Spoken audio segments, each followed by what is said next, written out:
My boss fired me for wasting company time, so I exposed his secret on the evening news. The day I got fired started like any other. Lukewarm coffee, endless emails, and Martin's smug voice echoing through the office like nails on glass. Martin was the kind of boss who wore his ego like a name badge, always talking about productivity while spending half the day bragging to clients about his vision. I was his project coordinator, the one who actually made things happen. I cleaned up his mistakes, fixed his deals, and kept clients from realizing how little he did. I didn't mind the work, but that morning, he called me into his glass office with that fake, fatherly smile he used before dropping bad news. "Laura," he said, tapping a report, "your time logs show you spent 40 minutes last week verifying a vendor who didn't pan out." I blinked. "Because the vendor was fake, Martin. I caught them before we lost money," he sighed, leaning back. "That's still time wasted. And this company can't afford inefficiency." He slid an envelope across the desk. "We're letting you go." My stomach dropped. I thought it was a bad joke, until I saw the HR signature at the bottom. 3 years of loyalty, gone in 30 seconds. I walked out holding a cardboard box and the last bit of my pride. But while packing, I noticed something strange. Martin's old flash drive. The one he'd dropped months ago and told me to toss. I'd kept it in a drawer, meaning to return it. That night, curiosity got the better of me. I plugged it in. Inside were files labeled consulting invoices, except they weren't invoices from us. They were to us. Fake vendors, fake names, fake work, and every transfer ended in the same account, his. I sat back, whispering, "You idiot." The man who fired me for wasting time had been stealing company money for years. I should have deleted it. I should have moved on. But then I remembered the way he smirked when he fired me, like I was beneath him, and something in me snapped. So I did what any inefficient employee would do. I got efficient.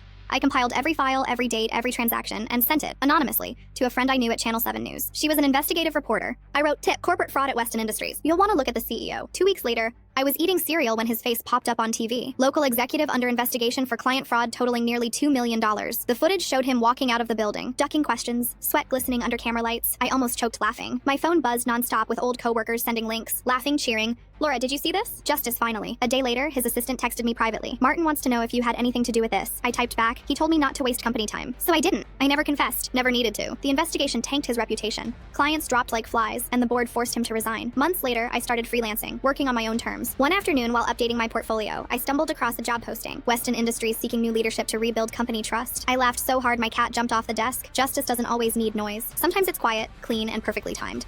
Just like revenge wrapped in a press release.